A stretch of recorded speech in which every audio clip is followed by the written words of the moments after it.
I'm Raven. And I'm Ahmaad. And we're the Hoods. Ow. Welcome to Hood Tales, where we take you through the ups, downs, and merry-go-rounds of millennial marriage. What's good? Hey y'all, it's episode 9. And as you can see in my night dress, Ahmaad got on a 3-piece suit today. That's because it's Resurrection Sunday. He got up. Whoa, the stole away. Ooh, the stole away. No, seriously. He got up. No, he got up. Because he got up. Praise the Lord. So yes, it is Easter Sunday because this episode comes out on Monday, April 1st. Amen. And we did not have time to record it over the weekend. Yeah, so here and other times, so here we are recording it right after church. Yeah, glory. I said, ain't no point in changing clothes. I'm dressed and my makeup is done. Mm-hmm. And so here we are. Ahmaad was like, yeah, that's what he was like, I ain't gonna take it off neither then. I'm I said, well, in a suit. we just gonna be on this podcast looking saintly today. But in all honesty, there's only one more episode left. One more episode for the season. For the season, and then we'll be back in another 10 to 12-ish weeks. Yeah. Yeah, so today we figured we'd talk about how we actually prepared for marriage. We've talked on it, or touched on it a little bit during season 3, in the what we wish we knew before marriage, but not a full fledged out 20 to 30 minute episode on that. So I figured, why not do that today? So for one, we did not just like start dating in 2016 and was like, I'm marrying you. Yeah, no. That's not how it happened. But once as our relationship developed, I want to say after I think we hit the 1-year mark, is when we started having like legitimate conversations of like, okay, what do you want? What do you want? Where do you see this going? You know what I'm saying? You know, what are we doing here? And once we both kind of decided this was gonna be it, locked in. We started being a little bit more intentional with the way in which we dated, and also our communication and the things that we discussed. So we had a lot of talks. A whole lot of talks and evolving talks, but a whole lot of talks from the get-go, just to make sure that we were on the same page about things, and even if we weren't, how those differences different from one another, obviously. And whether or not that was something that we could compromise on, or it was a no-go, you know? Almost family dynamics. We've talked about family of origin, I believe, very early on in season 1. For sure. But if you've been listening, it is something that continuously comes up because we're always talking about our parents. It always goes back to that. Because family of origin follows you forever. Whatever. But family dynamics, things that we wanted to repeat, things that we didn't want to repeat. How, if we were going to have children, you know, and if we were, how many, how we're going to raise them, from, you know, disciplinary things to quality time with them, like all those things, you know, whether or not, and if you do know, we are team no kids. No kids. Heavy on the Michael Jordan. Lord. But also how we were going to interact with each other's in-laws, with each other's families. Was that for our in-laws? Yeah. I said each other's in-laws. That's not how that works. I'm so sleepy. Whew, I need my after Sunday, after church nap, child. So funny. But yes, how we were gonna interact with each other's families, when and if issues arose, because that was something I definitely saw in my family that I wanted to do differently. Because, you know, that's a big thing, I feel like, just life in general, is that I don't have to live through something to learn from somebody else's situation. Amen. And I learned a lot from my older cousins being married, and still am learning a lot, and making sure that I am doing things differently to have a different outcome. Yeah. Honestly. But yeah, even in that, because, you know, our discussion was if it was an issue with whoever's family, so my family or his family, that spouse would be the person to deal with their family. Yeah. And it has worked out thus far. Yes. Because it will continue to work out. I feel like it's a clear space to have boundaries, and to also make sure that whichever spouse is having an issue or, like, you know, needs something confronted, that they are also protected by said spouse, even in regards to their family. Yeah. Which I think is important. Also something I learned from other family members. We also talked about spirituality, you know, what our beliefs were, how we were expressive in those beliefs, whether or not we were going to go to church, how often we were going to go to church, you know, Bible study together, praying together, like, you know, how often did those things we want those things to look like, and how to even start incorporating them as we were dating, because that is a big part of our personal foundation. For sure. Also communication, communication styles, arguing, yelling, how we were gonna handle disagreements. Yeah. Do you want to talk about that a little more? Yeah, so for me, that was super big. You know, growing up in the house with my family, you know, the yelling, the fussing, the cussing, that was all on the table. So, like, you know, when I grew up and I got into a relationship, or even, you know, with our relationship, I never wanted any of that. Mm-hmm. You know what I'm saying? Like, Raven and I, we might disagree, but it ain't really no yelling, no. Mm-hmm. Nah. We don't even do that. If I get to that point, if I get to listen, and they be calling the office on us about that. Yeah, like, about us laughing. if I gotta get loud, I gotta go. Mm. You know what I'm saying? I need to go cool off, because it shouldn't even be that. Yeah, at least that's something I've learned. You know what I'm saying? Like, it shouldn't take all that to get your point across. Because if I have to yell at you to get my point across, you obviously don't care about what I have to say. And then that goes into respect, and that's a whole different. Ugh. Yes, I know. Yeah. You want to talk about it? No, I just, you know, that's just, you know, I didn't say how I feel about respect, and You have. you know, that I just, that's what I need. You know what I'm saying? The love is gonna happen. You know what I'm saying? But if you respect me, you love me. You know what I'm saying? So that's just how I feel about it.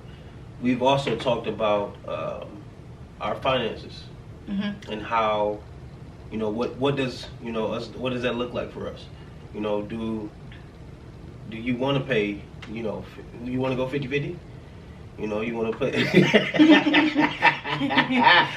do you want to pay the whole thing? You know what I'm saying? But for me, I wanted to pay the bills. You know what I'm saying? That's something that I wanted to do for myself. And I said, okay.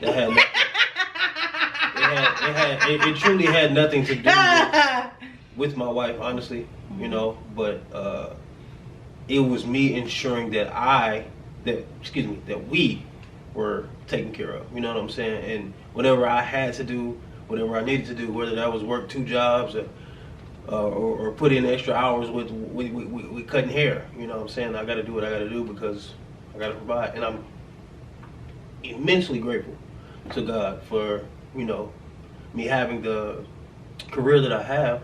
Because I have been able to provide for my wife to where she does not have to look for the bills to be paid. You know what I'm saying? I don't know the last time I asked her to help pay a bill outside of COVID. You know what I'm saying? During COVID, and that was only because you weren't working. Yeah, that wasn't. And that was just to make sure we had everything paid. Yeah, you know, but even still though, that had nothing to do with me. That was outside factors. Yeah. You know what I'm saying? So. But I wanted to pay the bills. I wanted to make sure that my household was taken care of. That's just, you know, me. But even with that too, with like outside of just bill paying, like debt, which we discussed the debt that each one of us was coming in with. You know, sure. We both had cars at the time. Yeah, we both had. I had my first car note, but then I was also an undergrad, and so like I was like very straightforward with the fact that I had $20,000 in student loan debt. If Biden would forgive it, I would have none. Well, I actually would have like $2,000 left over, I believe, after interest and things. But nonetheless, if he would go home and forgive it, I'd wipe that on up out of there. I mean. But anyway, but even like the debt that we were coming in with, because that is discussing finances. Is more than just who wants to pay what bill, because that is also money leaving the home, and paints a real picture of people's spending habits and where their treasures lie. You know what I mean? Hello, but to be honest, you know, like there's more to it, because that type of stuff, you know, money is a big reason why people get divorced, and a super big reason. Debt is a big part of that. Yeah. So yeah. We also talked about sex. Knowing each other biblically.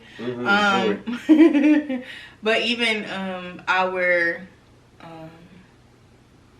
standards, our desires, you know what I'm saying, how often we wanted to have sex, communicating around sex and our desires, you know, creating a healthy sex environment, an environment for positive pleasure. Amen. Which, if you have not seen it, I invite you to go back to season 3, episode 5. With our positive pleasure expert, Portia Brown. Hey girl. Hello. I invite you to go back and check that out. It's just a good episode. It was a really good episode. But if you need tips on how to start up a conversation regarding sex, no matter whether you are married 10 years or are planning to get married, it's a great episode. Really good. Also goals, personal goals, short-term, long-term goals, and what we wanted to do with our lives that are not necessarily independent of the relationship, because who you are partnered to can hinder and or expedite said goals and how things happen in life. Amen. But even just being straightforward about what each other wants out of life. You know what I mean? Like, I want to get up out of Leslie. I've made that very plain and clear. Even with that, I know that Ahmaad's, which he has always stated from day one, that one of his goals is to have a barbershop. Now, I don't know if that goal is still as big, because he doesn't discuss it as often now, but it was a big thing then. And then even when he started Gentleman Grooming as a beard care line, like, that was a goal. Like, it was, these things are going to continue to come up. When I decided I wanted to start creating content, like, these are things, like, it's going to be an ever-evolving conversation. Yeah, this podcast. But, this podcast was a goal. And there are still goals that I have for this podcast down the road. Down the road. Mm-hmm. But even discussing those things, because it helps your partner, one, be aware of your dreams and try to find pockets in which they can support it. Yeah. Traveling is a big one for us. We don't travel as much as we would like to. Listen, but everything is so expensive. Everything is high. We don't travel as much as we would like to. Everything is on marijuana. It's high. We don't travel as much as we would like to, but even still, in the traveling that we do, like, our anniversary is a big one for us. Yes. Like, it just does. It gotta happen. It doesn't matter, But even with that, like, how often do you want to travel? How big of a trip? You know what I mean? Like that. Where are places that are on you guys' bucket list? You know what I mean?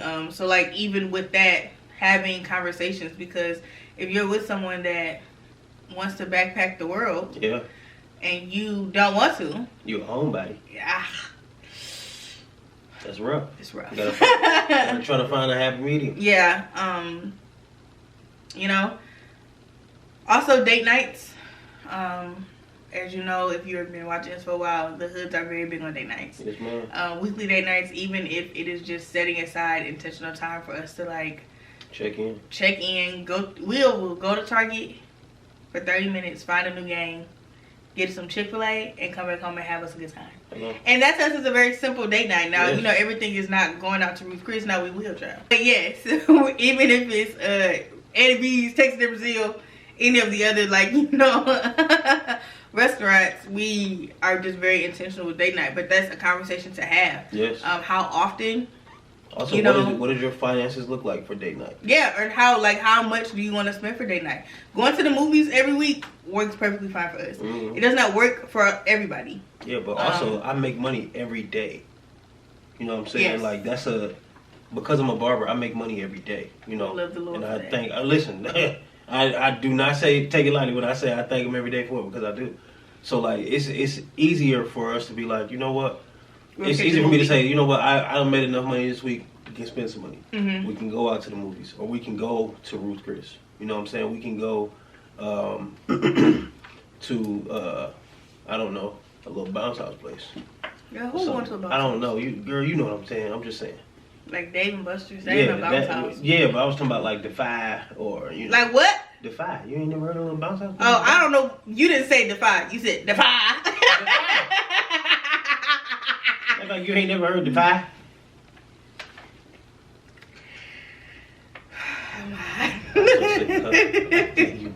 We also heavily discussed love languages, which we did a full episode on in the first season of Hood Tales. But yeah, we also talked heavily about love languages and what they were when we really discovered them. Yes. But also because those helped us out a lot. Yeah, they did. And we talked about those before we got married. which was great, which is what it was about. But you got my point. Yeah. But yeah, talking about love languages, because it gives you a framework, and it, to me, also adds space for you to be more mindful and thoughtful of your partner. Because it shows you them. It shows you them, but it also creates space for you to do things to show them that you're thinking of them. Yeah. Like, you know how we talked about last episode? Yep. You and the payday? Yep. But like, even those, like, acts of service is big for me. You know, like, I love coming home and my dishes are clean. Oh! Don't nothing make me more excited other than sleeping than coming home and seeing them dishes clean. I'm gonna wash the dishes right now. Okay? Because acts of service is really a big one. But even still, like, it allows Ahmaad to say, okay, he got home before me, or he had an unexpected break in his day, which he could go do anything with, you know what I mean? But if he chooses to come home and do the dishes on his break because he knows that they needed to be done and we didn't get to them, that when I come home and he's not here, the first thing we're going to see is that the dishes are clean. Mm-hmm. I'll be like, oh my God, thank you so much. You know what I mean? Because it's just one more thing off of my to-do list. And to be perfectly honest, I don't even be thinking about it as something to do for her. You know Well, what I'm that saying? negates my whole point. But No. But no, I was about to say. I just knocked my earring out. Yeah, you did. I felt it in the back right here. Keep talking. I was about to say, but that doesn't mean that in the moment I'm not thinking about her when I'm doing it, because I know, for one, Raven cooks 90% of the time. Mm-hmm. So that 90% of the time that she's cooking, I'm doing the dishes, because that's something that she doesn't have to worry about. If I know that she has to create content, okay, I'm gonna clean the house. You know what I'm saying? Like that. I'm actively thinking about how I can help my wife. In what ways can I support her? Because I can't help her do her own content. I mean, I can, but more than often, she knows what she's doing. She's done it to the point now where she really doesn't need my help, but for little small stuff. But yeah, you know what I'm saying. So what can I do to help her? Oh, I can fold the laundry. You know what I'm saying? I can wash the laundry. Mm-hmm. I can clean the bathrooms. Whatever. Yeah, you know we've been prepping because we sort our laundry on the floor. And so I work from home a few days a week, and so like during laundry week, I typically pick one of those days to do laundry all day. Yep. But like make sure that the floor is clean before we put the clothes on the floor is a big deal. Yep. So like even making sure like that's done, so that way when I get up in the morning, I don't have to delay starting the laundry. Like I can just go ahead and get started. And I appreciate that. Mm-hmm. Do you have anything else to talk about that we did pre-marriage to discuss before I go into the next section?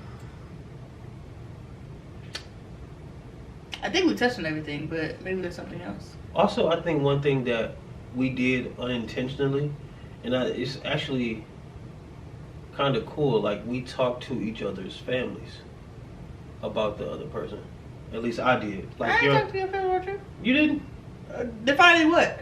Not like intentionally. Like, like getting to know your people. Oh, you're talking about like getting to know you through your family? Yeah. Oh, yeah, I did. Yeah. And vice versa. Yeah. Well, that's also due to time spent together, too. Yeah. Like, we were intentional about spending, like, I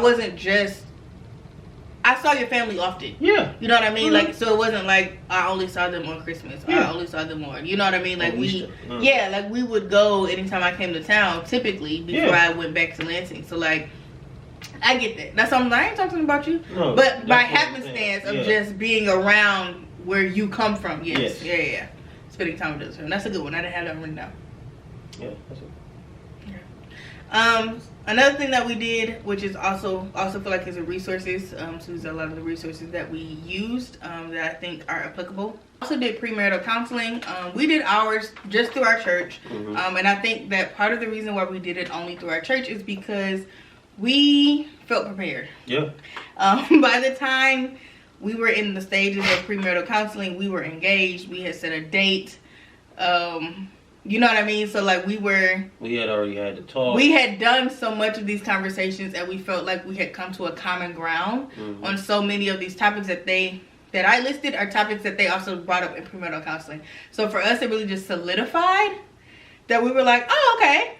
So like what we thought we were doing to prepare, we are in fact prepared. Yes. But I think that if you do not want to go through your church, which I understand for a multitude of reasons, yes. There's nothing wrong with that. That getting a licensed professional is, of course, the perfect way to go. Yeah. We also were heavy podcasters, relationship and marriage podcasters, which therefore led to the birth of Hood Tales. Amen. But even with these podcasts and TED Talks and videos, it also just gave us another thing to talk about and another thing to come to the common ground on, or even just have things stored away in our brains for when things came up down the road, or if they do. Mm-hmm. The Love Hour podcast with Melissa and Kevin Fredericks, which I believe if you go to search it on like the podcast stations, it's been renamed to Marriage is Hard Conversations, because they renamed it when their book came out, Marriage is Hard. Marriage Be Hard. Marriage Be Hard or Marriage is Hard? I think the book is called Marriage Be Hard. Okay, then that's what the conversations are. Yeah. I couldn't remember. I thought it was Marriage is Hard. I understand. Marriage Be Hard Conversations. Which also the book, we didn't read the book prior because the book was not out. But their podcast and their book are absolutely amazing. And great resources. And they had so many amazing guests on there. God, to talk about all of the things. From infertility to infidelity and to working in marriage, like literally all of the things. And so it's a great tool and resource. Yeah. The Anatomy of Us podcast, it used to be called Anatomy of Sex, it's now called Anatomy of Us, with Melanie and Seth Studley. Yeah. That is essentially like listening to a couple in a therapy session. Yes, it is. It's what it feels like. It can feel a little invasive almost sometimes. Man, I shouldn't be listening to this. No. But it's so beautiful to hear them work through issues in real time. And it's so raw. Yes, so emotionally raw, so emotionally vulnerable. Beautiful. And they're really doing the Lord's work over there. But they also have a lot of amazing guests on their podcast as well, even when it's not just the two of them. But I especially love their podcast because Seth Studley is a licensed marriage and family therapist. Yeah. So although he is, a co-host of him and his wife's marriage podcast, he also tends to have, it's interesting to see the issues that still arise because he is still a person, even with all of that training. Yes. And so that is also a pain point, I should say, of some of their discussions. And it's just beautiful to see just them work through the things. So them, is this going to cause an argument with Angel Lakita Moore Tanksley and and her husband Marcus Tanksley. They were just nominated for an NAACP Image Award, by the way, for their podcast. How Married Are You with Yvette and Belief. What is her last name? It's not coming to me. No. Anyway, How Married Are You is also another emotionally raw and vulnerable podcast. Very, very, very, very much so. But they talk a lot about their parenting and how that has affected does affect, I should say, their marriage as a whole. And even Yvette's, I don't want to call it 2.0-ness of herself, but her evolution as a woman as she is aging, and how that is affecting belief and all the things. Like, it's just a great resource, and it is still a great resource because I still listen to the podcast. Do you still listen to it? We still listen to the podcast often. So there's that. Esther Perel. Esther Perel's podcast is Jesus. My God. Okay, so Esther Perel, if you do not know, she is an amazing. I know she has a master's of social work. Is she also LMFT? I think she is. I think so, yeah. She, on her podcast, deals a lot with people that are trying to work through infidelity, whether repeatedly or just a one-time offense. And they're recorded therapist sessions is really what they are. And at the beginning and at the end, she'll kind of give a little bit more context and or direction around that couple's progress or whatever is going on, but the emotional vulnerability really that is required to stay together after infidelity, and that is just an actual affair, right? I think that infidelity can happen in a lot of different ways where trust is broken within a marriage. That doesn't have to be an affair, and it is interesting just to hear the ways in which people are having to force through to move through things, which is a testament to marriage, I think, as a whole. For sure. And it's just an amazing podcast. She is the queen of all the things. Also, Brene Brown. If you have never watched or listened to Brene Brown's talk on vulnerability, you are playing yourself. Playing yourself. That literally is good. Look up all the things. We've talked about Brene Brown on this podcast just in this season alone. We used one of her clips in the 50-50 conversation. I can't remember what episode that was, but that was in this season already, because Brene Brown is literally queen of all the things. Oh my God. We also, a book that we both read while we were dating was the 31 Prayers for My Future Husband / 31 Prayers for My Future Wife book by Aaron and Jennifer Smith. I believe that they still have them for as my husband and as my wife, like current. But that was also great because like I said earlier, our spirituality is a big foundation for us personally. So neither one of us have been married before, so yes, we know the Bible talks about marriage, but it's a different thing, and you're looking at it with a different lens when you are actually searching the Bible for help with a marriage. Yep. But that was a great book as well. And of course, us. Of course, us. Okay. I think that we are a great resource. Very. If you are planning to get married, I know all of my friends are single except for one. And I know that they listen, and I appreciate them for listening and supporting. But my hope and my goal with this podcast was to be that very resource for our demographic. Yes. And our demographic is, in fact, our peers. Yes. Our younger siblings, and things, because I know that, especially for our siblings, we are it. Yeah. As far as an example, up close and personal. And yeah,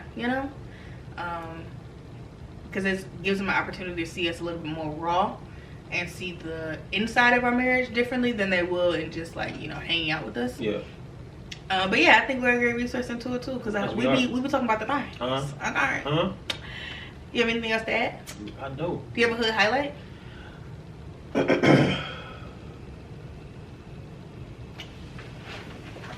Oh, sorry. I had to get my life together. My hood highlight for this episode. Prepare. You can never be prepared. You can never be too prepared for anything. You know what I'm saying? You can never you being prepared makes you more aware of everything that could go wrong, everything that will go wrong, because stuff will go wrong. It's gonna happen. But how you respond to it, how it affects you, how you allow it to affect you matters. You know what I'm saying? You can kind of prepare for it, and then when stuff arrives, you can be knocked off your square, or be prepared and be ready and in a fighting stance to attack that problem. Your hood highlight? That was good, Max. My hood highlight would be that it's a lot easier to get married when you feel like you are prepared, or at least on the same page. Yeah. And I think being on a common playing field and being on common ground is what really helped me feel prepared and secure in getting married at the tender age of 23. Mm-hmm. Because I felt like we had very real, emotionally raw, vulnerable, and mature conversations. For sure. About our marriage, about what we wanted out of that, and it helped solidify.